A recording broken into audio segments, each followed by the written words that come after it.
আসসালামু আলাইকুম। আজকে আমরা বানাবো ডিমের স্পঞ্জ কেক। তো স্পঞ্জ কেক বানানোর জন্য আমরা এখানে নিয়ে 2টা ডিম ভেঙে এটার কুসুমটাকে আলাদা করে নিয়েছি।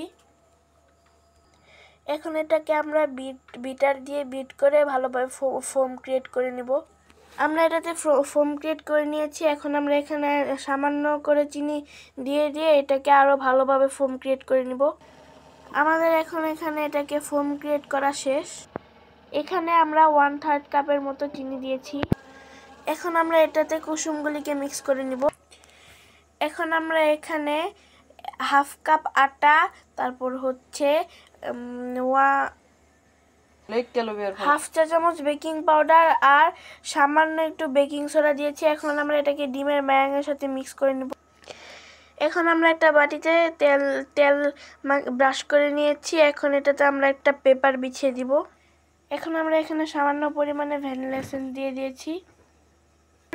এখন আমরা এখানে সামান্য পরিমাণ তেল দিয়ে দিয়েছি। এখন আমরা এটাকে ভালোভাবে মিক্স করে নিব। আমাদের এখানে ভালোভাবে মিক্স করা শেষ। এখন আমরা এটাকে এই মোল্ডটাতে ভালোভাবে সেট করে নেব।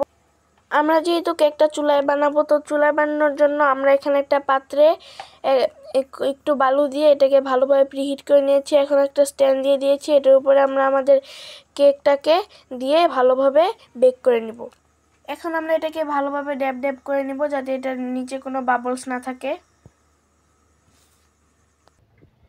এটাকে এবার আমরা বেক হতে দিয়ে দিয়েছি। এটাকে আমরা 20 মিনিট পর্যন্ত বেক করে নিব। আর এই যে ঢাকনাতে যে একটা ছিদ্র দেখতে পাচ্ছেন, এটাকে আমরা আটকে দেব ভালোভাবে একটা কাগজ দিয়ে।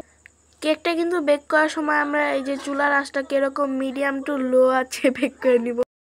আমাদের কেকটা কিন্তু এখন রেডি হয়ে গেছে। দেখুন কিরকম ফুল একদম ডাবল হয়ে গেছে। এবার আমরা এটাকে আনমোল্ড করে নিব। এই দেখুন আমরা কিন্তু কেকটাকে আনমোল্ড করে নিয়েছি। এখন আমরা এটা কাগজটা সরিয়ে দিব। দেখুন কত স্মুথলি কাগজটা সরে গেল। এই দেখুন আমাদের কেকটা কতটা সফট হয়েছে।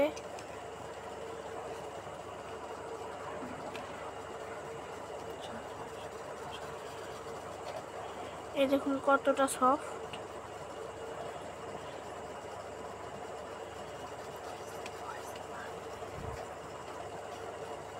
দেখুন আমাদের কেকটা কতটা সফট হয়েছে এবং স্পঞ্জি।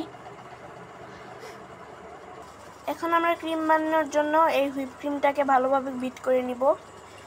এই যে আমাদের হুইপ ক্রিমটা হয়ে গেছে। এখন আমরা কেকের ভিতরে এটাকে দিয়ে লেয়ার আপ করে কেকটা বানিয়ে নিব।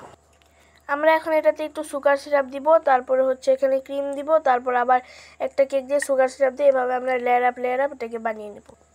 এটাকে বাটারফ্লাই শেপ দেওয়ার জন্য আমরা এটাকে এখন মাঝখান দিয়ে কেটে নিয়েছি। এবার আমরা এটাকে উল্টে দিব। এখন আমরা এটাকে ডিজাইন করে নিব। আমরা এই যে এখানে এরকম ডট দিয়ে নিয়েছি। এখন আমরা এই যে চামচ দিয়ে এরকম করে টান দিয়ে বাটারফ্লাই ডিজাইনগুলো করে নিব।